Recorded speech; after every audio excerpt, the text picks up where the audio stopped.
తాకట్టులో ఉన్న బంగారాన్ని విడిపించి ఆ రోజు ఆన్లైన్ రేటుకే మేము కొంటాం. Sharma gold company. చెప్పు లక్ష్మి, డాక్టర్ కళ్యాణ్ చక్రవర్తి గారు ఉన్నారు. నువ్వు ఒక్కసారి డాక్టర్ గారితో డైరెక్ట్ గా మాట్లాడతానని అడిగాడు. చెప్పమ్మా, ఏం సమస్య ఏంటి? భయం లేకుండా నిర్భయంగా ధైర్యంగా చెప్పమ్మా. మీ ఇంట్లో ఉన్న వ్యక్తులకి మాట్లాడుకున్నట్టుగానే మాట్లాడాలి. చెప్పు. ఏది దాచమాకమ్మా, అన్ని నిజాలే చెప్పు. ఓకే సరేనా? సార్, నాకు 19 ఇయర్స్ మ్యారేజ్ అయింది సార్. ఇప్పుడు ఎంత మన వయసు? 27 సార్. 27, 19 ఇయర్స్ కి మ్యారేజ్ అయింది సార్. పాప పుట్టిన 1 ఇయర్కే పాప ఆడపిల్ల పుట్టిందని వదిలేశారు సార్.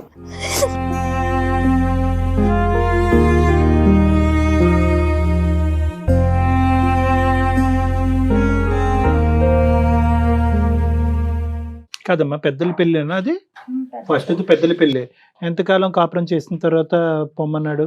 పెళ్ళయి 3 నెలలకి ప్రెగ్నెన్సీ వచ్చింది సార్. అది వచ్చింది. ప్రెగ్నెన్సీ వచ్చాక పాప పుట్టిందని హాస్పిటల్లో తెలిసింది. తెలియగానే నేను ఫోన్ చేసి వాళ్ళకి చెప్తే పాప ఆడపిల్లని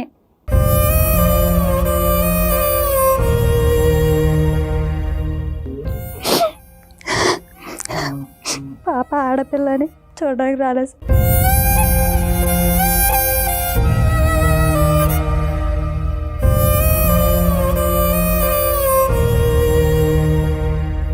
ఏం చేస్తున్నాడు అతను? ఏం చేశాడు? వ్యవసాయం పని చేసేవారు. వ్యవసాయం. మరి అత్తయ్య మామయ్య మీ కుటుంబం ఎట్లా? వాళ్ళు వ్యవసాయం పని చేసేవారు. వాళ్ళు కూడా అదే మాట మీద ఉండేవారు సార్. ఆడపిల్ల కదా, ఆడపిల్ల అయితే మేము రాము, ఆడపిల్ల కదా ఎప్పుడో చూడడానికి వస్తాంలే. ఎంతమంది అమ్మా మీ భర్తకి? అన్నదమ్ములు అక్క చెల్లెలు ఉన్నారా? ఇద్దరు అక్కలు ఉన్నారు. మరి ఇంకేమి ఆడపిల్లలు ఉన్నారు కదా ఇంట్లో. అయితే ఆడపిల్లని చూడడానికి రాలేదు సార్. అలాగే ఇంకా ఆ పాప నా దగ్గరే ఉండిపోయింది. ఆ పిల్ల సంవత్సరాలు. ఎంత ఫైట్ చేసావు లక్ష్మి? ఎంత ఫైట్ చేసావు? పొమ్మను గానీ వచ్చేసావా, లేదంటే ఫైట్ చేసావా? పెద్దలు వచ్చారా నీ తరపున?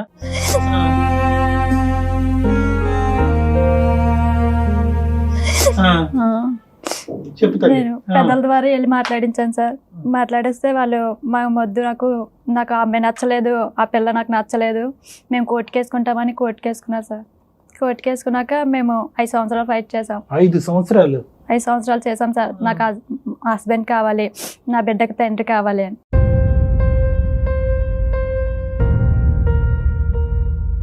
సో ఫైనల్ గా 5 సంవత్సరాల పాటు పోరాడిన తర్వాత ఏం జరిగింది నాన్న? 5 సంవత్సరాలు పడాక పిల్లనిచ్చేయమన్నారు సార్. పిల్లనిచ్చేయమంటే పిల్లని ఎలా పెంచుతావు? భార్యతో పాటు ఆడపిల్ల వద్దు గానీ ఓన్కి ఆడపిల్ల అయితే కావాలా అంటే నువ్వు ఎలాగ ఇవ్వనేమో? కాదు డాక్టర్ గారు, అసలు ఆడపిల్ల పుట్టిందనే ఈ అమ్మాయిని వద్దనుకున్నాడు కదా, మళ్ళీ పిల్లను ఇచ్చేసే భార్య వద్దంటే? లేదు, ఇప్పుడు నువ్వు ఏదో విధంగా విసిగి వేసారిపోయి కోర్టు పరిధిలోంచి నువ్వు తప్పుకోవాలి అంటే కనుక ఏంటంటే నీ దగ్గర ఉండేటటువంటి నీ ప్రాణం ఏదంటే నీ పిల్లని నాకు అంటే కనుక అమ్మ ఇది ఇంకో 5 సంవత్సరాల పాటు తిరిగి నా పిల్లలు కూడా నాకు కాకుండా పోతుందని ఒక తల్లి ఇంకేం చేస్తామ్మా? ఏదో సాక్కుంటాను పిల్లని చెప్పుకుని ఎత్తుకుని వచ్చి నీకు దన్నం రా బాబు, నువ్వు లేకపోయినా పర్వాలేదని అంటే ఏమైనా ఇచ్చాడమ్మా? ఏమి ఇవ్వలేదు సార్. పిల్ల పేరుని ఏదైనా ఇమ్మన్నారు కోర్టు, ఏమి ఇవ్వలేదు సార్. ఏమన్నా ఆస్తులు అట్లా ఏమన్నా ఉన్నాయా వాళ్ళకి? ఉన్నాయి సార్, భూమి గేదెలాగా ఉన్నాయి. మెయింటెనెన్స్ అదేం అడగలేదమ్మా? నెలసరి బ్రతుకు తెరుగు గురించి ఏం అడగలేదా? అలాగే ఏం అడగలేదు. అంటే మేము 50,000 కట్నం ఇచ్చాం, 50కి 50 లక్ష ఇచ్చాడు సార్. ఇచ్చాడు, ₹1,00,000 ఇచ్చాడు. ఏం మాత్రం ₹1,00,000? పిల్లకి ఏమి ఇవ్వలేదమ్మా? పిల్లకి ఏమి స్కూల్ ఫీజులు కడతానని ఆ ఒప్పందాలు ఏం జరగలేదు? ఏమీ అనలేదు సార్. అదొక్కటే అడిగాడు, పిల్లనిస్తే పెంచుతా లేకపోతే సత్య పారేస్తాను.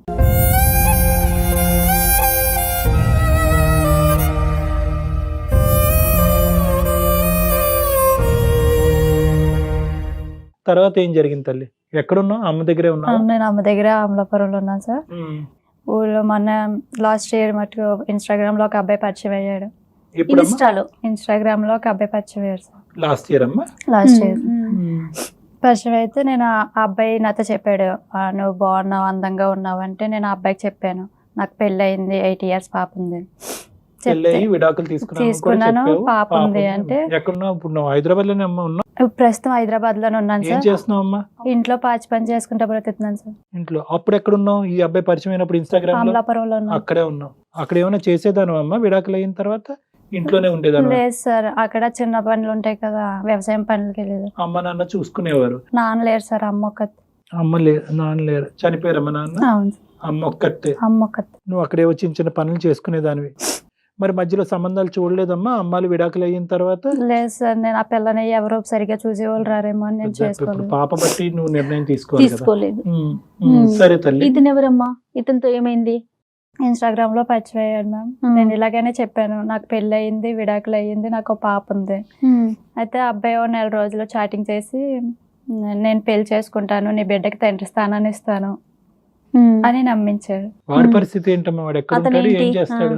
ఆ అబ్బాయి బెంగళూరులో ఉంటాడు సార్, మెకానిక్ వర్క్ చేస్తాడు. కలిసారా మీరు? ఓన్లీ పరిచయం మాటల వరకేనా తల్లి?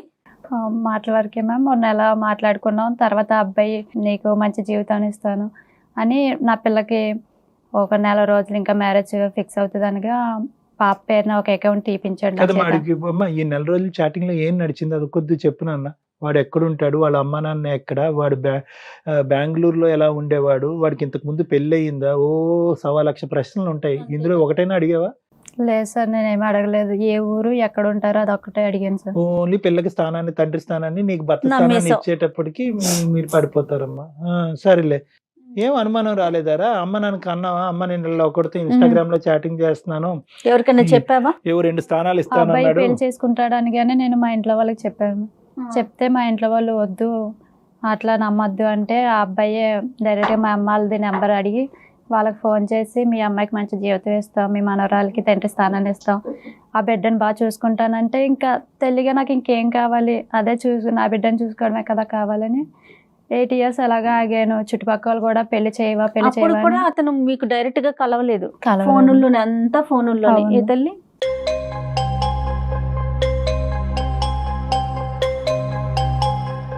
అదే అకౌంట్ తీసాక ఇంకా బాగా నమ్మారు సార్, ఇంట్లో వాళ్ళు కూడా నమ్మారు. ఏ అకౌంట్ అమ్మా? బ్యాంక్ అకౌంట్ తీసారు సార్ మా అమ్మాయికి. మరి ఒక 4 రోజుల్లో పెళ్లి చేసుకోవాలి కదా, కాస్త చూపించాలి కదా డాక్టర్ గారు. ఎంత వేసాడే అకౌంట్ లో?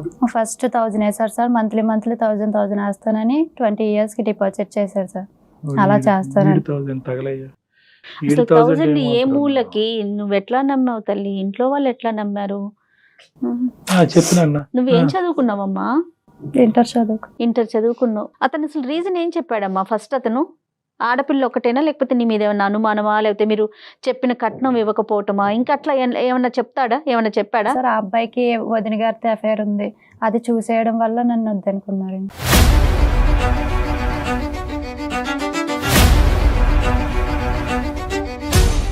కదమ్మా, రెండో పెళ్లి అమ్మాయి, ఒక 8 సంవత్సరాలు 7 సంవత్సరాల కూతురు ఉంది, ఎవరికి అభ్యంతరం లేదారా? వాళ్ళ అమ్మకి గట్ట చెప్పలేదు సార్. కూతురు అనేమో అది ముఖ్యం. సో ఏమన్నాడంటే కనుక కూతురు పుట్టింది, ఇంకో పెళ్లి అయిందనే అంశం దాచిపెట్టు అని నిన్ను అన్నాడు. అది నువ్వు దాచిపెట్టావు. పెళ్లి మొదటి పెళ్లి కూడా దాచిపెట్టావు. ఇతనికి ఒక్కడికే తెలుసు, వాళ్ళ అమ్మకి తెలియదు. వాళ్ళ అమ్మకి ఎవరికీ తెలుసు. చూడండి కళ్యాణ్ గారు ఎంత తెలివిగా చేశాడంటే, పిల్లుందన్న విషయం ప్రపంచానికి తెలియకూడదని చెప్పాడు. కానీ నువ్వు ఎట్లా నమ్మావమ్మా? కన్న కూతుర్ని నువ్వు చూపించొద్దంటే అతన్ని ఎట్లా నమ్మి మోసపోయావు? ఏం లేదమ్మా, ఇదంతా వాడు ఒక గేమ్ ఆడాడు. నువ్వు దేని గురించి అయితే ఆశపడి కక్కుర్తుపడి ఆశిస్తున్నావో కరెక్ట్ గా అది బాగా రీడ్ చేశాడు. అది ఏమీ లేదు. నీ కూతురికి నేను తండ్రిగా ఉంటాను, నీకు ఒక భర్త స్థానాన్ని కల్పిస్తాను, అందులో ఇంతకు ముందు పెళ్లి కానివాడు ఇంత ఇలా పరిగెట్టుకుని వస్తున్నాడంటే ఆటోమేటిక్ గా కాపాడటానికే వస్తున్నాడని చెప్పి నువ్వు బొట్లో పడ్డావు. ఇప్పుడు ఎవడైతే ఇన్స్టాగ్రామ్ గాడు ఉన్నాడో వాడి చేతిలో నీ జుట్టు పెట్టావు. అంటే పిల్లని చూస్తాను, పిల్లకి తండ్రి స్థానాన్ని ఇస్తానంటే నేను కష్టపడేదల్లా వృధా అనిపించింది. ఇన్ని రోజులు కష్టపడి ఇంకెన్ని రోజులు కష్టపడతాను. అర్థం కాదమ్మా, ఒక తల్లి స్థానం, ఒక తండ్రి స్థానం, ఒక తల్లి కల్పించలేదా ప్రపంచంలో? ఒక తల్లి కల్పించలేదా? ఎందుకు తండ్రి స్థానం అనేటటువంటిది ఎందుకు అంత ఇంపార్టెంట్? ఇలాంటి రాక్షసులను ఎందుకు మీరు రెడ్ కార్పెట్ వేస్తారు? పోనీ ఫస్ట్ నమ్మితే నమ్మావు. అలాంటి నీ పిల్లని ప్రపంచానికి మా అమ్మకే నేను పరిచయం చేయను అన్నప్పుడు అప్పుడైనా నీకు అనుమానం రావాలి కదా. నీకు రాకపోతే రాకపోయింది. మీ ఇంట్లో పెద్ద ఆవిడ, మీ అమ్మగారు, ఆవిడకన్నా రావద్దు, లేకపోతే అన్న ఉన్నాడు అతనికన్నా రావద్దు. సిన్సియర్ గా లవ్ చేసినట్టే అనిపించిందమ్మా చాటింగ్ లో? ఏదో ఆ చాటింగ్ ఒకటే ఇక్కడ ఉంది కాబట్టి చండాలంగానే. చాటింగ్ లో సిన్సియర్ గా లవ్ చేసినట్టు అనిపించిందా నీకు? సరిగా చెప్పినట్టే చెప్పాడు సార్ అన్నీ. ఇంకా అమ్మాయి నమ్మింది డాక్టర్ గారు, ఇంకా అంతే. ఒక్కటే చెప్పేవాడు సార్, నీ బిడ్డను అట్లా బాగా చూసుకుంటాను, నీ బిడ్డ తండ్రి స్థానాన్ని ఇస్తాను, నీ బిడ్డను ఒక రేంజ్ లో పెడతాను, నీ బిడ్డను మంచి చదివిస్తాను అంటే ఇన్ని రోజులు తండ్రి లేని అంటే ఎట్లాంటి పరిస్థితిలో పెరిగిందంటే ఆ బిడ్డ కూడా ఎవరి బట్టలైనా ఆ పిల్లకి వేసేదాన్ని. ఎవరికైనా బట్టలు లేనప్పుడు ఆ పిల్ల బట్టల ఎవరికైనా ఇస్తుంటే ఆ పిల్ల బట్టలు మేము వేసుకోము అని హీనంగా మాట్లాడేవారు మ్యామ్. అంటే తండ్రి లేని పిల్లని అట్లా మాట్లాడేవారు, తక్కువ అని చూసేవారు అని.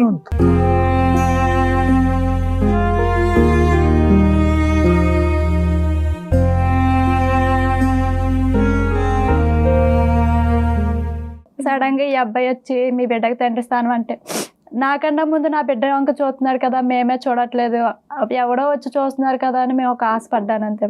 చూసారా జయ గారు, వాడు ఈ అమ్మాయి గురించి అన్నట్టు రాలేదు. ఈ అమ్మాయి వీక్నెస్ ఏంటి, ఆ బిడ్డకి ఇంత అవమానం కలుగుతుంది నీ బిడ్డకి కేవలం ఒక తండ్రి స్థానం, దాని గురించే నేను వస్తున్నాను నీ గురించి కాదు అన్నట్టుగా పిక్చర్ చేసేటప్పటికి ఇంకా అతను గీసినటువంటి ఆ గిరిలోని ఈ అమ్మాయి పోయిందంట. కాదండి, ఆడపిల్లలకి ఏదైతే వీక్ పాయింట్ ఉంటుందో చూసారా, ఒక తల్లి హృదయం అనేది ఉంటుంది, అది తల్లికే తెలుస్తుందండి. ఆ పాయింట్ని పట్టుకుని మోసం చేశాడు కదా, ఎంత అన్యాయం కదా కళ్యాణ్ గారు. తర్వాత ఏమైందమ్మా? తిరుపతి కొండ మీద పెళ్లి చేశారు మ్యామ్. పెళ్లి చేశాక నేను వాళ్ళతో పాటు వెళ్ళిపోయాను. నన్ను ఒక్కదాన్ని వాళ్ళు తీసుకెళ్లారు. పర్లేదు 3 నెలలు బాగానే గడిచింది. 3 నెలలు గడిచాక మరి ఏమనుకున్నారో తెలియదు, నాకు ప్రెగ్నెన్సీ అని తెలిసింది. ప్రెగ్నెన్సీ అని తెలిసాక వారం రోజుల నుంచి మా అత్త డ్రింకులు ఇవ్వడం, మజ్జిగ కలపడం, ఆ అమ్మాయి చేత్తోనే ఇచ్చేది, ఏది ఇచ్చినా ఒక ఫ్రూట్ ఇవ్వనా, నువ్వు బలంగా వీక్, నువ్వు బలంగా తిను అని బలవంతంగా పెట్టేది.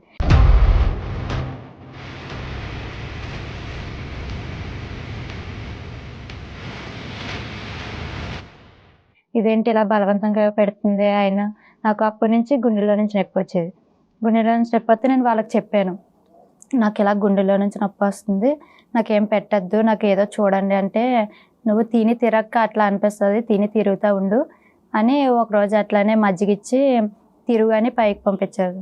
అలాగే మజ్జిగ తాగేసి పైకి వెళ్ళి తిరిగి కిందకు వస్తుంటే మెట్ల మీద నుంచి పడిపోయాను.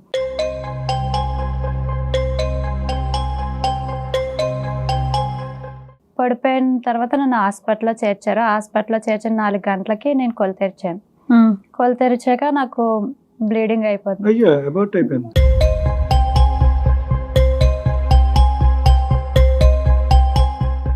బ్లీడింగ్ అయిపోతుంటే నేను డాక్టర్లు పిలిచి నాకు ఏదో అయిపోతుందంటే, బ్లీడింగ్ అవుతుంది నీకంటే మా హస్బెండ్ వచ్చి ఆమె ప్రెగ్నెన్సీ అన్నారు. ప్రెగ్నెన్సీ అయితే లేదు, ప్రెగ్నెన్సీ పోయిందంటే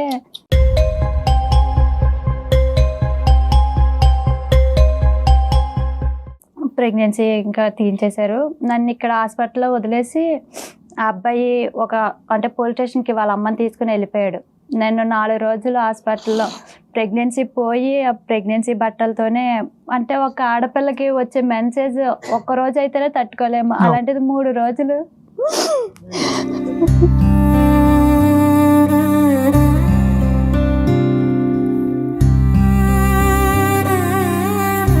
ఎవరు లేరు నాకు తోడు, మా అమ్మ లేదు, హస్బెండ్ లేడు, ఎవరు లేరు. ఎట్లా అంటే వచ్చేటట్లందరూ నీకు వైద్యం చెయ్యము, నువ్వు వెళ్ళిపో, లేకపోతే బయట పడిసేయమంటే ఒక ఆడదాని బాధ ఎట్లా ఉంటుంది.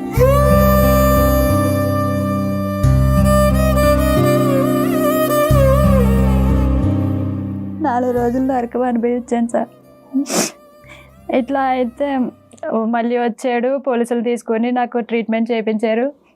ట్రీట్మెంట్ అయినాక నేరుగా ఇంక ఇంటికి తీసుకెళ్తారేమో అనుకున్న సమయంలో పోలీస్ స్టేషన్ తీసుకెళ్ళి, నువ్వు మా అమ్మని కొట్టేసావు, అందుకు పోలీసులదే తీసుకొచ్చానన్నారు.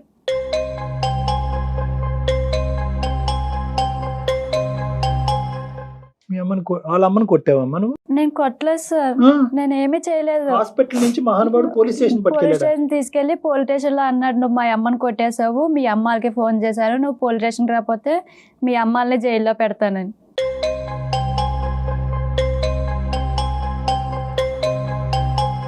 ఇంకా అదే బట్టల మీద ఇంకా పోలీస్ స్టేషన్కి వెళ్ళి పోలీస్ స్టేషన్ ముందు కూర్చుంటే వాళ్ళు ఏమైంది, ఆమెను కొట్టేసింది అంటే ఆమె మా అమ్మ కొట్టేసింది. అయితే దెబ్బలు చూపించమన్నాను సార్ ఆమెను అంటే, ఆమె నెత్తి మీద కట్టుకుని వచ్చి దెబ్బలు పైన ఉన్నాయి, బుర్ర చేతులు కొట్టేసింది, ఇదిగో కొవ్వు దెబ్బలు ఉన్నాయి చూడండి అని అవి చూపించాక ఇంకా అది అయిపోయింది. అయితే ఏం చేయమంటారు, నేను కొట్టలేదు, ఆమె అలా నాటకం ఆడుతుంది అంటే, లేదు నీ పరిస్థితి బాగోలేదు, నువ్వు అంతా ఒంటి నిండా రక్త మార్కలతో ఉన్నావు, నువ్వు ఇలా కాదు, మీ ఇంటికి వెళ్ళిపో 1 నెల రోజులు, తర్వాత వాళ్ళు ఇక్కడ ఏం జరిగిందో అంతా చూసుకుని నెమ్మదిగా తీసుకొస్తారంటే, నేను నిజంగా నమ్మా, ఇక్కడ ఏదో జరిగిందేమో అది నాకు తెలియట్లేదు, 1 నెల రోజే కదా రెస్ట్ తీసుకుని వద్దాం అని ఇంకా అదే తీసుకెళ్దాం సార్. ఇంక మళ్ళీ తీసుకురాలేదు. ఎక్కడికి వెళ్ళావమ్మా? బెంగళూరు నుంచి అమలాపురం. బెంగళూరు తీసుకెళ్ళిపోయారు సార్. అక్కడ మీ అత్తయ్య కూడా ఉంటది, మీరు ముగ్గురు కలిసి ఉండేవాళ్ళు? ముగ్గురు కలిసి ఉండేవారు. నీతో బానే ఉండేదమ్మా ఆవిడ?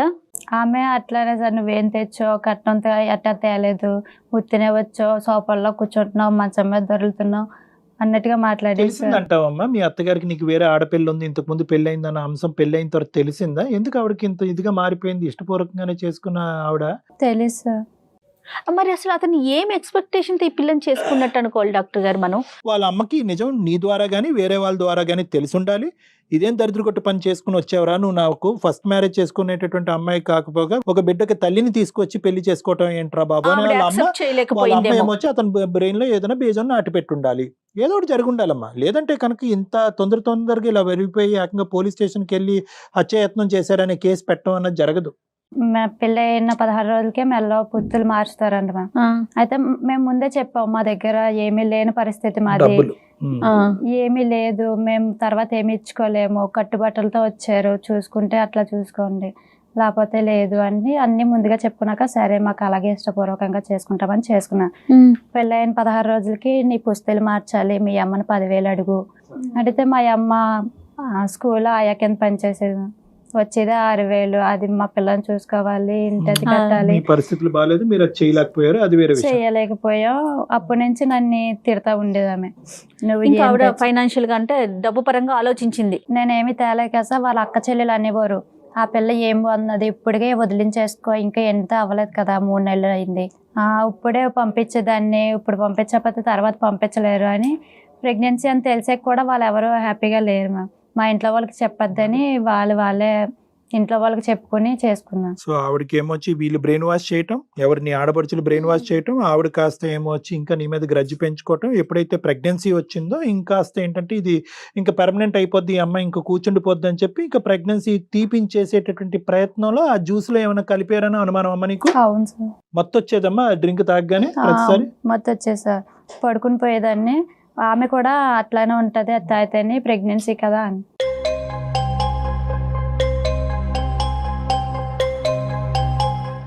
మీ ఆయన కూడా అందులో ఉన్నాడా? ఆ డ్రింక్ ఆ జ్యూస్ బహుశా ఏమైనా కలిపి ఉంటే కనుక అందులో మీ ఆయన కూడా పాత్రదాడేనా, లేదంటే అతను తెలియకుండా ఇచ్చారు? లేదు సార్, ఇచ్చారు. ఆ ఇచ్చారు. అబ్బాయి కూడా నేను ఒకవేళ తాగకపోతే బలవంతంగా పట్టేవాడు.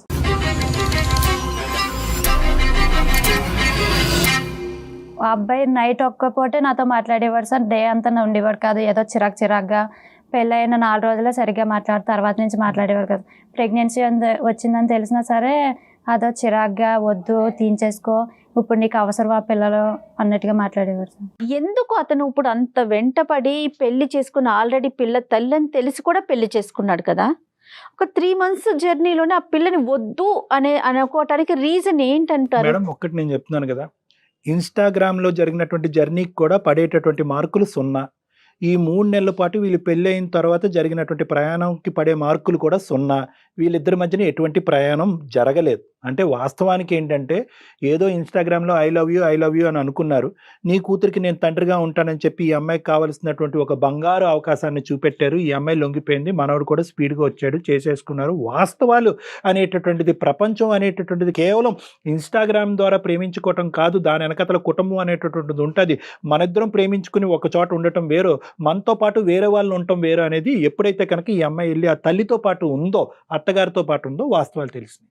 ఆటోమేటిక్గా ఏంటంటే ఈ అబ్బాయికి కూడా అరే ఏమీ లేని దానికి ఏంటి అసలైనటువంటి సీక్రెట్ రివీల్ చేయకుండానే ఈ అమ్మాయి కరెక్ట్ కాదు అని నేను 2 ఆడవాళ్ళు మన ఇంట్లో మాట్లాడుతున్నారు. 2-3 ఆడవాళ్ళు, వాళ్ళ అమ్మని ప్లస్ 2 అక్క చెల్లు. ఇతను బ్రెయిన్ లోపల ఉండేటటువంటి అసలైనటువంటి సీక్రెట్ చెప్తే కనుక ఇంకెంత భయంకరంగా ఉంటుందో పరిస్థితి. ఈ అమ్మాయి ఫస్ట్ హ్యాండ్ కాదు, ఈ అమ్మాయి ఆల్రెడీ వేరే ఒక మగాడికి భార్య, ప్లస్ ఏంటంటే ఈ అమ్మాయికి ఒక కూతురు ఉంది అనేటటువంటి సబ్జెక్ట్ ఈ రోజు కాకపోయినా రేపైనా కూడా ఇది బట్టబయలు అవుతుంది. అప్పుడు ఈ అమ్మాయికి కాదు, నాకు కూడా ఇంట్లో స్థానం ఉండదు, అమ్మ లేదు, అక్క లేదు, చెల్లు లేదు అనేటటువంటి అభద్రత ఆ మహానుభావుడికి తర్వాత క్రియేట్ అయింది. అది ఏంటంటే కళ్ళు మూసి తెరుచుకునేటప్పటికి పట్టుమని వీళ్ళ ప్రయాణం ఎంత వాస్తవానికి పెళ్లికి ముందు ఆ 15 రోజులు ఏది నెల్లూరులో మొహం చూసుకోవటం, అక్కడి నుంచి 15 రోజుల తర్వాత పెళ్లి జరగటం.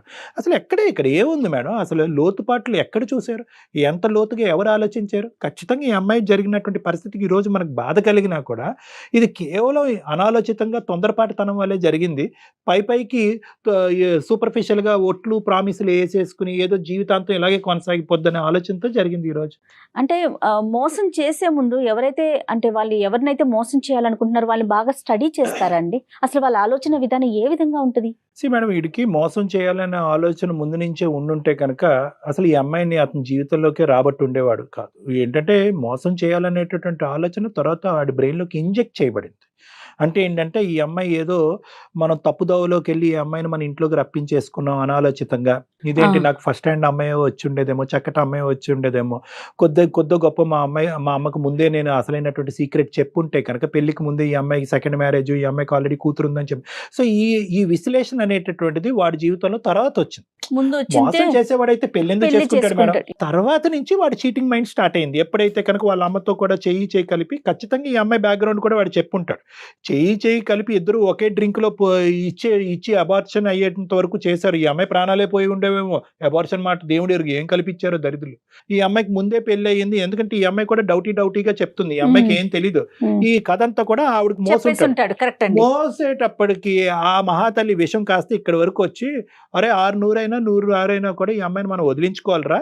ప్లాన్ నెంబర్ 1 స్టెప్ నెంబర్ 1 ఏంటంటే ఏదో విధంగా అబార్ట్ చేసేయాలి. ఎందుకంటే బిడ్డ అన్నారు అంటే కనుక జీవితాంతం ఈ అమ్మాయి మన ఇంట్లోనే కూర్చుంటది. నెంబర్ 1. నెంబర్ 2, ఈ అమ్మాయికి వెనక ముందు ఎవరు లేరు, ఈ అమ్మాయిని కాపాడటానికి కూడా ఎవరు లేరు, వాళ్ళ తల్లి ఎక్కడో మారుమూల ప్రాంతాన్ని ఉంటుంది అనేటటువంటి నెంబర్ 2. నెంబర్ 3 ఏంటంటే హత్య యత్నం అనేటటువంటి పెద్ద అబాండం. ఈ అమ్మాయి శరీరం ఎంత ఉంది, ఈ అమ్మాయి రాడ్డు పట్టుకోవటం ఏంటి, ఆవిడ్ని కొట్టడం ఏంటి, ఈ అమ్మాయి గట్టిగా గాలి వేస్తేనే ఈ అమ్మాయి ఎగిరిపోయేటట్టుంది. అలాంటి అభియోగం పెట్టేటప్పటికి వీళ్ళు వణుకుపోయి షేక్ అయిపోయి ఇది ఎందుకు వచ్చిన బాదరా బాబు అని చెప్పి ఆటోమేటిక్గా అక్కడి నుంచి నిష్క్రమిస్తారు. అదే జరుగుతుంది బహుశా. పోలీస్ స్టేషన్ లో కేసు ఏం పెట్టారమ్మా? నీ మీదేం పెట్టారు? హత్యయత్నమా? హత్యయత్నం. ఆ అమ్మాయి నన్ను చంపేపోయింది, నా ఆస్తి అంతా దోచుకుందాం అనుకుంది. ఇట్లా పెడితే అప్పుడు ఏమీ వినే పరిస్థితుల్లో లేను, నేను మాట్లాడే పరిస్థితులు ఏమీ లేను సార్. నేను ఒక శవంలాగా ఓ మూల కూర్చుని ఉన్నా. అలా మూల ఉంటే వాళ్ళు చెప్పేది అలా చూస్తున్నాను అంతే. ఎవరు ఏమీ సాయం పడలేదు సార్. వచ్చి ఇంకా మా అమ్మాయిలు ఇంకా రక్త మార్కులతో ఉన్న గుడ్డ కూడా ఏదో ఒకటి బట్టలు ఇవ్వండి అంటే ఏమి బట్టలు ఇవ్వలేదు. ఇవ్వకపోతే ఆ నైటీతోనే రక్తం మరకలతో ఉంటే మా అమ్మతో పాటు ఇంకా ఆమె వచ్చారు. అమ్మ అప్పుడే ఎందుకు వచ్చిందమ్మా? హాస్పిటల్లో ఉండగా ఎందుకు రాలేదు అమ్మ? వాళ్ళకి తెలియదు సార్. హాస్పిటల్లో వేసిన మరుసటి రోజు వీళ్ళందరికీ ఫోన్ చేస్తే అమలాపురం నుంచి బెంగళూరు రావడానికి 1 డే పడింది. తర్వాత మళ్ళీ మీ అమ్మని నిన్ను కలుసుకోవటం పోలీస్ స్టేషన్ లోనే? పోలీస్ స్టేషన్ రక్తం మరకల్లో పోలీస్ స్టేషన్ లో చూసుకున్నాం. ఇంత భయంకరంగా ఉందమ్మా ప్రపంచం అసలు. తర్వాత అమ్మ నిన్ను తీసుకుని అమలాపురం వెళ్ళిపోయిందమ్మా? ఏం తల్లి? అడిగారు సార్ వాళ్ళు, చాలా బతిలాడారు. నాది నగలు ఉన్నాయి, నగలు కూడా అవి అన్ని తీసేశారు హాస్పిటల్లోనే. చెవులు, మేటేళ్ళు, ఉంగరాలు, మెల్ల తాడు అంతా తీసేసారు. అయితే ఏదైనా ఇవ్వండి పిల్లకి అంటే మేమేమి ఇవ్వము, ఇంకా మీరే తీసుకెళ్ళండి, ఎలాగోలా తీసుకెళ్ళండి అంటే మా అమ్మ వాళ్ళ ఇంకా నైటీ ఆ రక్త మార్కులు అవి కప్పి చెంగు అలా కప్పి తీసుకొచ్చారు సార్ ఇద్దరు.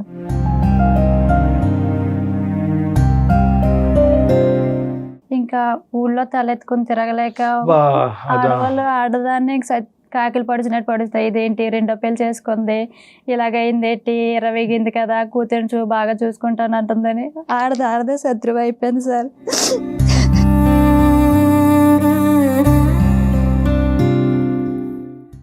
ఇంకా అమ్మాయి ఈ రోజు బతికి ఈ రోజు మన స్టూడియో వరకు వచ్చిందంటే నిజంగా ఎందుకు బ్రతకాలండి? ఎందుకు బ్రతికి ఎవరి గురించి బతకాలి? కేవలం ఆడపిల్ల గురించి బతకాలి అంతే. నీ కోసం నువ్వు బ్రతకాలి, నీ బిడ్డ కోసం బ్రతకాలి. అతను ఏమంటాడమ్మా? ఇంకా అప్పటి నుంచి వాళ్ళు ఫోన్ గట్రా ఏం చేసినా సరే నా ఈ బ్లాక్ లిస్ట్ లో పెట్టేశారు. వాళ్ళు మొత్తం ఫ్యామిలీ ఎన్ని నెంబర్లు అయితే ఉన్నాయో అన్ని నెంబర్లు కూడా బ్లాక్ చేసుకున్నారు. నేను ఫోన్ చేస్తుంటే వాళ్ళకి కలట్లేదు.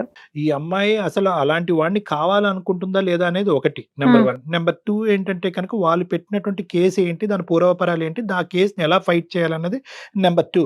నెంబర్ 3 ఏంటంటే కనుక వాడిని దులుపుకోగలిగితే కనుక ఈ అమ్మాయి పాప ఈ అమ్మాయి సేఫ్ గా ఫ్యూచర్ లో ఎలా కొనసాగలేదు. సో ఈ 3 ఛాలెంజెస్ మనకు ఉన్నాయి. ప్రస్తుతం పాప ఎక్కడుందమ్మా? నాతో పాటు తెచ్చేసుకున్నావా? అమ్మ దగ్గర ఎందుకు అన్నది? స్కూల్ కి వెళ్తుంది ఇక్కడ. అమ్మని కూడా తెచ్చేసుకున్నాం సార్. అమ్మని కూడా తెచ్చేసుకున్నాం. ఇంకా ముగ్గురు ఒక ఇంట్లో పాచి పని చేసుకుంటూ బ్రతుకుతున్నాం. ముగ్గురు 3 చోట్లమ్మా? ఒకే ఇంట్లోనది? ఒకే ఇంట్లో. వాళ్ళ ఇంట్లోనే మేము ముగ్గురు. పాప స్కూల్ కి వెళ్తుందా? మంచి పని చేస్తాం. ఇప్పుడు ఏంటమ్మా ఇప్పుడు వాడితో ఎటువంటి సంబంధం లేదు. ఇప్పుడు నెక్స్ట్ ఏం జరిగింది? ఎందుకు వచ్చావు ఈ రోజు మా దగ్గరికి? సార్ నేను ప్రతిరోజు ఒక ఆడపిల్లని పెట్టుకుని, అంటే ఒక విధవరాలు ఉంటుంది, ఒక మొగుడు వదిలేసిన వాళ్ళు ఉంటారు, ఇలాగా వెనకాల తల్లిని చూస్తాను పిల్లని చూస్తానని ఎవరు వెళ్ళొద్దు. నేను అంటే ఇక్కడ 1 ఇయర్ అయ్యింది మ్యారేజ్ అయ్యి. నేను 1 ఇయర్ కూడా ఒకటే బాధపడ్డా, నా అలాగే ఎంతమంది బాధపడుతున్నారు, ఇలాగే బాధపడుతున్నారా అందరూ అని. తల్లిని చూస్తానని చెల్లిని చూస్తానని పిల్లని చూస్తానని నమ్మద్దు అని. వీళ్ళే మెసేజ్ అమ్మా. సో మగాడు వచ్చేటటువంటి దారులు చాలా ఉంటాయి. మీ లోకంలో ఉండేటటువంటి ఆ బలహీనతను వాడిని కరెక్ట్గా క్యాలిక్యులేట్ చేసుకుని ఎక్కడ నొక్కాలో అక్కడ నొక్కుతాడు. జాగ్రత్త అండి ఆడవాళ్ళు అని చెప్తున్నావు, అంతే కదా? అవును సార్. కాదమ్మా లక్ష్మి, అసలు ఇప్పుడు నువ్వేం చేద్దాం అనుకుంటున్నావు? వాళ్ళు కేసు పెట్టారు మ్యామ్. మేము తిరిగి లాయర్ని పెట్టుకునేంత స్తోమత అయితే మాకు లేదు. ఇంకేమీ చేయలేదు అని. అప్పుడు నా అబ్బాయితో మాట్లాడదామంటే ఆ అబ్బాయి నా ఫోన్ స్విచ్ ఆఫ్ చేయట్లేదు, నా ఫోన్ ఏమీ ఎత్తట్లేదు. ఒకసారి మీరు కాల్ చేసి మాట్లాడండి మ్యామ్, మీరే మీ ఫోన్ ఎత్తాడేమని. కదమ్మా, నీకేంటి ఇప్పుడు ఆ కేసు పరంగా ఏమైనా నోటీస్ వచ్చిందా నీకు? ఆ కేసు అవన్నీ? అవును సార్. నాకు వచ్చి మీకు స్తోమత లేక ఆ నోటీస్ కి రెస్పాండ్ అవ్వలేదు. అవును సార్. సో ఏంటంటే ఒకప్పుడు నీకు ఆర్థిక పరమైనటువంటి స్తోమత లేకపోతే కనుక నీలాంటి వాళ్ళు కొన్ని కోట్లాది మంది ఇండియాలో ఉన్నారమ్మా. అందరికీ స్తోమత ఉండాలి, లాయర్ని పోషించాలి, ప్రైవేట్ లాయర్ని పెట్టుకోవాలని ఉండదు కదా. దానికి ఏంటంటే కోర్టులు ఇప్పుడు ఏదైతే ఈ కోర్టు ప్రాంగణం ఉంటుందో, నెల్లూరు అయితే నెల్లూరు, బెంగళూరు అయితే బెంగళూరు, ఆ ప్రాంగణంలోకి వెళ్ళి లీగల్ సర్వీసెస్ అథారిటీ అనేటటువంటి దాని గురించి వెళ్ళాలి మీరు. లీగల్ సర్వీసెస్ అథారిటీ అని ఉంటుంది అక్కడ పెద్ద బోర్డు పెట్టి. లీగల్ సర్వీసెస్ అథారిటీ అంటే దిక్కు లేనటువంటి వాళ్ళకి, స్తోమత లేనటువంటి వాళ్ళకి, డబ్బులు ఇచ్చి భరించలేనటువంటి వాళ్ళకి ఫ్రీగా గవర్నమెంట్ తరఫున అందించేటువంటి వాళ్ళే కదా ఈ పబ్లిక్ ప్రాసిక్యూటర్స్. వీళ్ళందరూ వాళ్ళు ఉంటారు. సో కాబట్టి ఏంటంటే ఇప్పుడు ఎంతో కొద్దో గొప్ప 7 నెలలు బట్టి నువ్వు కొద్దిగా సంపాదించుకుంటున్నావు కాబట్టి ఈ మహానుభావుడితో మాట్లాడదాం. అతను ఎటువంటి డొంక తిరుగుడు మాటలు చెప్తాడో అనేది మనకు ఆల్రెడీ తెలుసు మనకి. కానీ అతనితో కూడా ఒకసారి మాట్లాడి అతని ఉద్దేశం ఏంటి, ఒకప్పుడు కోర్టు ఏమన్నా అంటే కేసు ఏమన్నా అతను వాపస్ తీసుకుంటాడేమన్నది ఆ ప్రయత్నం కూడా మనం చేద్దాము. విడాకుల గురించి కూడా మీరు ఇద్దరు మాట్లాడుకోవాలి. లేదు కలిసి ప్రయాణం చేయాలంటే ఆ సబ్జెక్ట్ ఎలా ఉందన్నది కూడా అతనితో మాట్లాడాలి మనం. ఏమా చేద్దామంటావా మరి ఒకసారి? సరే నెంబర్ చెప్పు నాకు ఒక్కసారి. 77.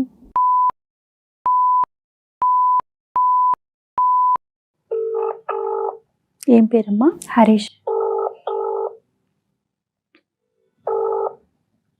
హలో, హరీష్ గారండి? అవునండి. నమస్తే అండి, నేను జయానండి, అందమైన జీవితం ప్రోగ్రాం నుంచి మాట్లాడుతున్నాను. చెప్పండి మేడం. మాతో పాటు ఈ ప్రోగ్రాంకి లక్ష్మి అని మీ భార్య అండి, తను వచ్చింది. ఓకే. తన బాధను చెప్పుకుంటా ఉంది. ఒకసారి డాక్టర్ కళ్యాణ్ చక్రవర్తి గారు కూడా ఉన్నారు, ఆయన సలహా కోసం స్టూడియో దాకా వచ్చిందండి. మీరు అవకాశం ఇస్తే ఒక 5 minutes మీతో మాట్లాడదామని కాల్ చేశాను. ఏం మాట్లాడతారు మేడం? ఆ అమ్మాయి మా అమ్మగారిని కేసు కూడా పెట్టాం మేము ఆల్రెడీ. అటెంప్ట్ టు మర్డర్ చేయబోయింది. ఆ అమ్మాయి మీ అమ్మగారిని అటెంప్ట్ టు మర్డర్ చేయపోయిందండి? అవునండి. ఓకే, ఒక్క నిమిషం అండి. హరి గారు నమస్తే నాన్న. హరి సార్ చెప్పండి. అరే ఇప్పుడు కోర్టు పరిధిలో ఉండేటటువంటి అంశాల గురించి మాట్లాడటానికి మాకు ఎటువంటి అధికారం లేదు. కానీ ఏంటంటే ఈ అమ్మాయి ఒక బాధితురాల స్థానంలో ఈ రోజు మా దగ్గరికి ఒక ఆడపిల్ల వచ్చి తన బాధను ఎలా చెప్పుకుంది అంటే, ఓకే ఆ అమ్మాయి మీ అమ్మగారిని కొట్టబోయిందా చంపబోయిందా అనేటటువంటిది కోర్టు పరిధిలో తేలవలసినటువంటి అంశం. అది కూడా ఇప్పుడు వరకు మేము అమ్మాయికి చెప్తున్నాం, కోర్టును ధిక్కరించద్దమ్మా, ఎవరినైనా ధిక్కరించు, నీకు లీగల్గా హెల్ప్ కావాలంటే అది మేము ప్రొవైడ్ చేయడానికి, లేదంటే మేము ఒక గైడెన్స్ ఇవ్వడానికి మేము రెడీగా ఉన్నాం. ఆ అంశం పక్కన పెడదాం. ఇక్కడ ఏంటంటే ఇక్కడ ముఖ్యంగా మీరు మాకు ఒక 5 minutes కేటాయించడానికి ఒప్పుకున్నారు కాబట్టి నా మనసులో ఉన్న వేదన నేను చెప్తా. ఒక ఆడపిల్లకి ఏమండి హరి గారు, ఒక ఆడపిల్లకి మన సమాజంలో మీ తల్లి కూడా ఒక ఆడపిల్లే, మీ అక్క చెల్లెలు కూడా ఒక ఆడపిల్లే. ఈరోజు ఒక దిక్కు లేనటువంటి పరిస్థితిలో ఈరోజు ఆ అమ్మాయి బురదగుంటలోంచి పడి తేరుకోలేనటువంటి దిక్కు లేనటువంటి పరిస్థితిలో ఈరోజు ఆ అమ్మాయి ఉందండి. ఏంటంటే మనం ఒక ఆడపిల్లకి ఇచ్చేటటువంటి ఇంపార్టెన్స్ ఇంతేనా హరి గారు? చెప్పండి. అసలు ఓకే ఇన్స్టాగ్రామ్లో పరిచయం అయిందని అంటున్నారు, అసలు ఆ పరిచయం ఏంటో ఒకసారి చెప్పండి. అలా కాదు డాక్టర్ గారు, మా అమ్మ కూడా ఒక ఆడదే కదా. ఒక ఆడపిల్ల ఒక అత్తగారిని చంపేయడానికి ప్రయత్నం చేస్తాను. నేను చంపాలనుకోలేదు మ్యామ్, వాళ్ళ అమ్మని మా అమ్మలాగే చూసుకున్నాను. ఆ అమ్మాయిని నోటీసులు కూడా పంపించాము. ఆ అమ్మాయి కోర్టుకి అటెండ్ అవ్వట్లేదు. అదే కోర్టుకి అటెండ్ అవ్వట్లేదు, మేము కోర్టుకి అటెండ్ అవ్వమనే చెప్తున్నాం. మేము కూడా అటెండ్ అవ్వకుండా తప్పించుకుని తిరగమని మేము చెప్పట్లేదు హరి. మేము అడిగేది ఏంటంటే కనుక ఎటువంటి మర్డర్ చేయబోయింది ఈ అమ్మాయి శరీరం ఏంటి, ఈ అమ్మాయి కొట్టబోయిందా చంపబోయిందా, ఎటువంటి పరిస్థితుల్లో కొట్టబోయింది అనేది ఏమైనా మీరు చెప్పాలనుకుంటున్నారా? అవేం మాట్లాడదలుచుకోలేదా? ఏమా కొట్టి చంపబోయామని చెప్తున్నాడు. నేను ఏం కొట్టలేదు సార్, వాళ్ళ తల్లిని నా తల్లిలాగే చూసుకున్నాను సార్. అది ఓకేనమ్మా, ఇలా చూసుకోవాలి కానీ నా మీద ఇట్లా వద్దని ప్రెగ్నెన్సీ తీపించేసి హాస్పిటల్ పాలు చేసేసి ఈసారి నన్నే కొట్టేసింది, నన్నే చంపేసింది అన్న ఒక నేరం పెట్టారు. ఒకటే నాకు ఉండేటటువంటి డౌట్ ఏంటంటే, ఈ అమ్మాయి ఈ మాత్రం శరీరం ఉన్న అమ్మాయి మీ అమ్మగారిని రాడ్డుతో కొట్టి చంపబోయిందంటే కనుక ఒక మానవ మాతృలాగా, ఒక ఒపీనియన్ ఇచ్చే వ్యక్తిలాగా నాకైతే అది నమ్మశక్యంగా అనిపించట్లేదు. మీరు అంత ఇష్టంగా ఇన్స్టాగ్రామ్లో పోస్టులు బట్టి అందులో ఆ బుట్టలో పడిపోయి ఈ అమ్మాయిని లవ్ చేసేసి తొందరపడి ప్రేమించి పెళ్లి చేసుకున్నారా, లేదంటే మీకు ఒక లెక్క ఉందా ఈ అమ్మాయిని పెళ్లి చేసుకోవటంలో? ఏంటి 3 నెలల్లోనే మీ ఇద్దరి మధ్యన జరిగినటువంటి భేదాభిప్రాయాలు, డిఫరెన్సెస్ ఏంటి? అది ఇంట్లో మనిషిని చంపేయాలనుకుంటే ఏం చేయమంటారు డాక్టర్? అసలు ఏమైనా ప్రూఫ్ ఉందా అక్కడ? పోలీసులు కూడా ప్రూఫ్ అడిగితే నువ్వేమైనా చూపించావా అక్కడ? మీ అమ్మాయి ఏమి చూపించలేదు, నువ్వు ఏమి చూపించలేదు, ఏదో కొవ్వు దెబ్బలు ఉన్నాయని చెప్తున్నారు అంతే. దానికి నేను హత్య చేశాను, నేరం చేశాను అని నన్ను నా పిల్లని ఒక రోడ్డును పడేశారు. చంపడానికి ట్రై చేసావు, మేము ఆ విషయం పోలీస్ స్టేషన్ లో మేము సరే అరే అది చంపడానికి ట్రై నేను చేస్తా, చంపడానికి ట్రై చేస్తే మీ అమ్మ పోలీస్ స్టేషన్ లో కట్లు ఇప్పి చూపించాలి కదా నన్ను ఇట్లా బుర్ర చెదలు కొట్టేసిందని. అడిగితేనే కదా దెబ్బలేని అడిగినప్పుడు ఎస్ఐ గారు చూపించలేదా? ఎవరికి చూపించారు? ఎవరు ఏమి చూపించలేదు. మీరు ఇచ్చే డబ్బులకి నోరు మూసుకుని కూర్చున్నారు వాళ్ళు. కాదండి, అబార్షన్ అయ్యి ఆ పిల్ల ఒకటే హాస్పిటల్లో పడుంటే కనీసం మీరెవ్వరు కనీసం మానవత్వంతో కూడా ఆలోచించకుండా, పట్టించుకోకుండా. ఆ అమ్మాయిని జాయిన్ చేసిందే నేను. మా అమ్మని కొట్టేసేసి ఏమీ తెలియనట్టు కళ్ళు తిరిగి పడిపోయినట్టు మెసేజ్ ఏమైందో అని చెప్పి నేను ఆ అమ్మాయిని హాస్పిటల్లో జాయిన్ చేసి పైకి పనికి వెళ్ళిపోయినాడు. వచ్చి నన్ను ఎలా జాయిన్ చేశారు మ్యామ్? నువ్వు పనికి వెళ్ళావంట, నువ్వు అక్కడ లేవంట, నువ్వు ఎక్కడ జాయిన్ చేసావు? ఎప్పుడు జాయిన్ చేసావు హాస్పిటల్లో? ఇరుగు పరుగు చూసి నన్ను హాస్పిటల్లో జాయిన్ చేసి నీకు ఫోన్ చేస్తే నువ్వు నా హాస్పిటల్కి వచ్చావు. రక్త మార్కాలతో ఉన్న నన్ను మీ అమ్మ గొడవ చెప్తున్నావు కానీ నాకు ట్రీట్మెంట్ చేయాలని చెప్పట్లేదు వాళ్ళకి. మీ అమ్మాయికి అంతకు ముందు పెళ్లి అయ్యిందని, బిడ్డ ఉందనేటటువంటి అంశం మీ తల్లి గారికి చెప్పావా? అప్పటికి దాచిపెట్టావా?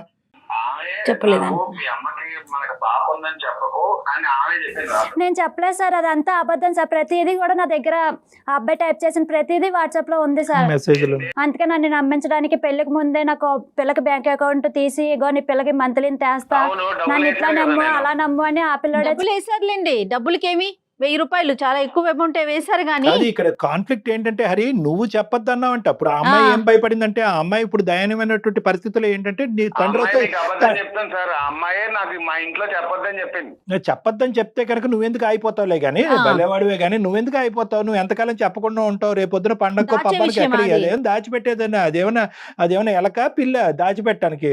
నువ్వు అదే ఈ కాకమ్మ కబుర్లు అన్ని చెప్పొద్దులే గానీ, ఇప్పుడు బేసికలీ ఆ అమ్మాయికి ఏంటంటే తండ్రి అనే స్థానం గురించి నీ వెనకట్లు వచ్చింది.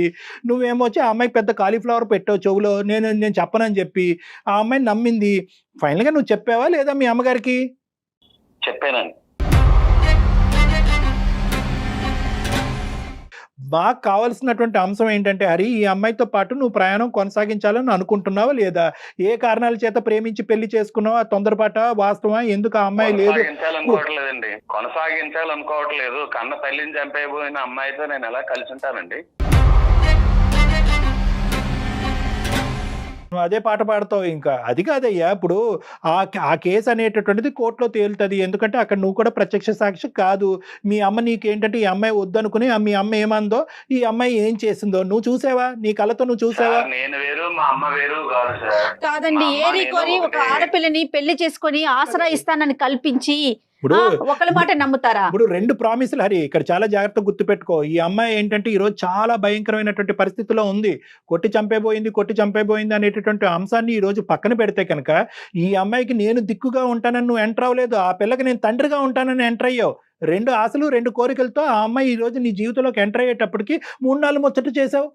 అసలు నీ క్లారిటీ, జీవితం మీద ఒక క్లారిటీ, ఒక ప్లాన్ ఉంటే కనుక అసలు చేసుకోకుండా ఉండవలసింది. నువ్వు ఇన్స్టాగ్రామ్లో పోస్టులు అవి చూసేసి అవేవో మాస్క్లో దేనిలో పెట్టి చేసేటటువంటి పోస్టులు బట్టి అబ్బా ఈ అమ్మాయి ఎంత అద్భుతంగా చేస్తుంది, ఎంత అద్భుతంగా ఉంది అనేటటువంటి లూప్లో నీకు కావాల్సిన బిస్కెట్లు అన్నీ ఈ అమ్మాయికి వేసావు. ఆ బిస్కెట్లకి ఈ అమ్మాయి పడిపోయింది. అమ్మో తండ్రి వచ్చేస్తున్నాడు అని చెప్పి, కూతురికి తండ్రి వచ్చేస్తున్నాడు అని చెప్పి అసలు కూతురే లేనట్టుగా నాటకం ఆడుతూ నీ జీవితంలోకి ఎంటర్ అయింది. మరి పిచ్చిమోహం ఈ అమ్మాయి. ఇవన్నీ నువ్వు ఆడినటువంటి నాటకం కాదా ఇదంతా? ఆ ఇన్స్టాగ్రామ్లో పోస్ట్లో ఉన్నట్టుగానే బయట జీవితంలో కూడా ఉంటుంది, అదే గొప్పగా ఉంటుంది అనేటటువంటి ఉద్దేశంతో, నీ కుర్రతనంతో నువ్వేమొచ్చి ఈ అమ్మాయికి లేనిపోని కోరికలన్నీ పుట్టించి ఈరోజు ఆ అమ్మాయిని మోసం చేసావు. హరి ఇంకా అతను మాట్లాడటానికి ఏం లేదు మేడం, అతను కట్ ఫోన్ చే- పెట్టేశాడు. అంతే. ఇప్పుడు అతని ఉద్దేశం ఒకటే, ఆ అమ్మాయిని వదిలించుకోవాలి అని అంతేనండి. అనుకున్నాడు. వదిలించుకోవాలి అనేటటువంటి ఆలోచనతో ఏంటంటే ఇప్పుడు ఒక నిందను మోపాడు. నిందే అనేటటువంటి విధంగా ప్రూవ్ చేసుకోవాల్సినటువంటి బాధ్యత ఈ అమ్మాయి మీద ఉంది. ఎందుకంటే హరి కూడా అక్కడ ప్రత్యక్షంగా లేడు. వాళ్ళ అమ్మ చెప్పింది, పోలీస్ స్టేషన్కి వెళ్ళారు, కేసు పెట్టారు, కేసు ఫైల్ అయింది, కోర్టు వరకు వెళ్ళింది. కోర్టుని ధిక్కరించకుండా చూసుకోవాల్సినటువంటి బాధ్యత ఈ రోజు కానీ లక్ష్మి మీరు మీద. మధ్యలోనే ఒక మాట చెప్పారు కళ్యాణ్ గారు, 100కి 100% కరెక్ట్ అండి. వాళ్ళ అమ్మకి విషయం తెలుసు, తెలుసు మేడం, అదే చెప్పాడు. ఉంది అనే విషయం వాళ్ళ అమ్మకి తెలిసింది. ఎప్పుడైతే వాళ్ళు యాక్సెప్ట్ చేయలేరో ఇతనికి ఇంజెక్ట్ చేశారు, అమ్మాయి వెంటనే అతను రివర్స్ అయ్యాడు. కరెక్ట్ చేయగలరు. ఇప్పుడు నువ్వు చేయవలసింది ఏంటంటే, ఈ కోర్టు పరంగా ఏదైతే నీ కేసు నీ మీద పడిందో, ఆ అభియోగం ఏదైతే పడిందో, అది ఖచ్చితంగా ఈ రోజు కాకపోయినా రేపైనా కూడా అది నువ్వు తేల్చుకోవాల్సినటువంటి అవసరం ఉంది. ఎందుకంటే కోర్టుని ధిక్కరించావనేటటువంటి ఉద్దేశంతో కూడా నీకు పనిష్మెంట్ రావచ్చు. ఓ ఎందుకంటే ఏ బిడ్డ గురించి అయితే అతను వెనకట్లు వెళ్ళి తండ్రో అని వెళ్ళావో, ఆ బిడ్డ గురించి నువ్వే తల్లి నువ్వే తండ్రిగా బతకటం నేర్చుకో. ఆ అమ్మాయి ఏంటంటే ఒక్కసారి కోర్టు పరిధిలోకి అడుగు పెట్టి, నాకు legal services authority free service నాకు కావాలి, నాకు పెట్టుకోవడానికి స్తోమత లేదన్నా అనుకుంటే, నేను ఇచ్చేటటువంటి దానికంటే 100 రెట్లు ఎక్కువ సలహాలు లీగల్గా వాళ్ళు ఇస్తారు ఈ అమ్మాయికి. తప్పకుండా అండి, తప్పకుండా. అది ఎట్లా అప్రోచ్ కావాలనేది మళ్ళీ మనం మాట్లాడదాం. ఓకే లక్ష్మి, ధైర్యంగా ఉండు, పని చేసే చోట జాగ్రత్తగా చేసుకో. ఏమ్మా? ఓకే అమ్మా. ఓకేనమ్మా, ఓకే అమ్మా. ఆల్ ద బెస్ట్ అమ్మా, థ్యాంక్ యూ.